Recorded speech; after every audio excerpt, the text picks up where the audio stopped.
Bom dia, graça e paz do nosso Senhor e Salvador Jesus Cristo seja contigo.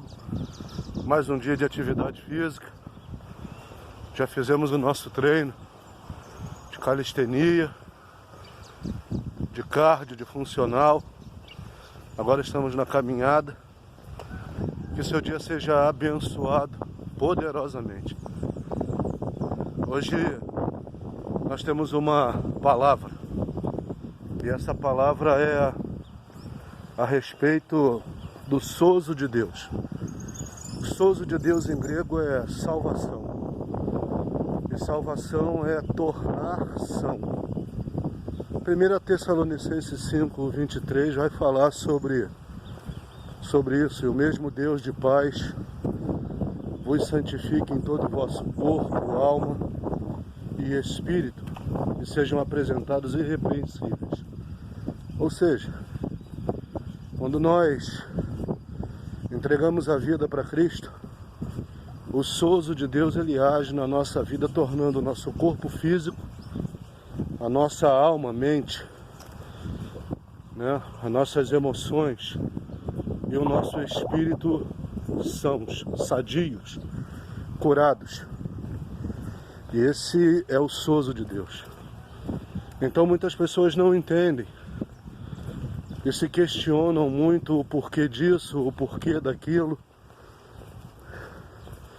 e acabam não aceitando ou não entendendo por muitas vezes a enfermidade.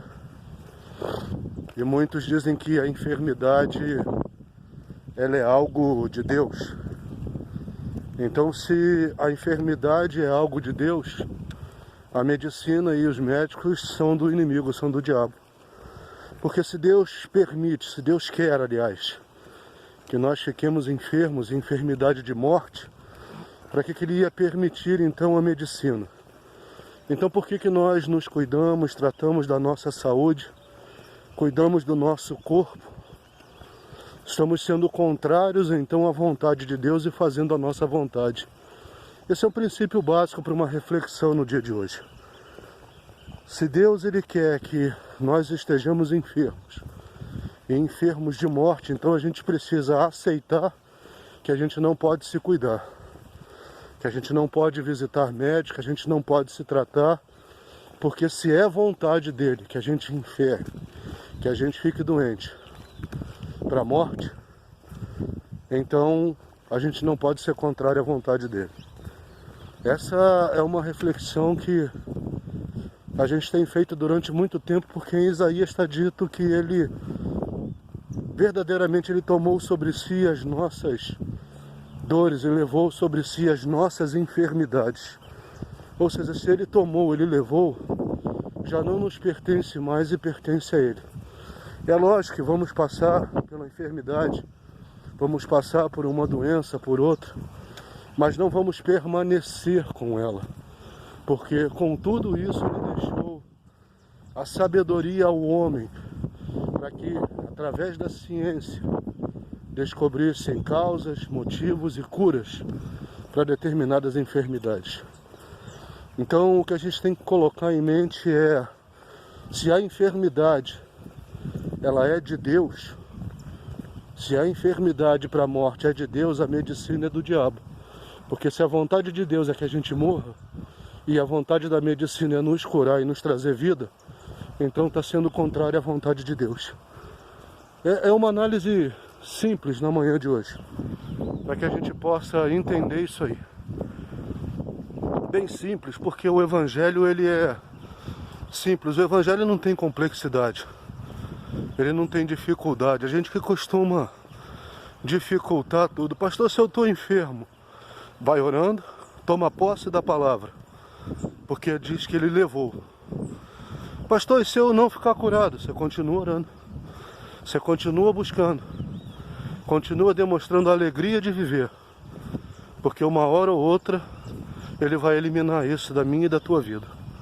Muitas pessoas podem pensar o contrário e dizer o contrário, mas a verdade é que esse evangelho simples de tomar posse da palavra, ele diz que as bênçãos elas nos seguem.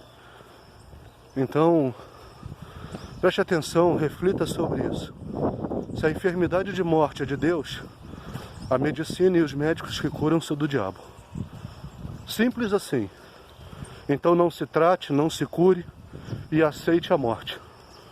Agora, se você acredita que Deus veio em forma de homem, no seu Filho Jesus, para nos trazer salvação, sozo de Deus, que é a palavra, nos tornar ação no nosso corpo físico, na nossa mente, alma e no nosso espírito, entenda que Ele levou todas as nossas enfermidades. A Bíblia diz que por onde Cristo passava, Ele curava todo tipo de doença e enfermidade. Fique com essa palavra, medite sobre ela, que Deus abençoe sua vida. Deus fez um milagre hoje de manhã, amanhecendo o dia e te acordando. Agora, fazer o milagre da sua manhã, do seu dia, depende de você e não de Deus. Que Deus abençoe sua vida.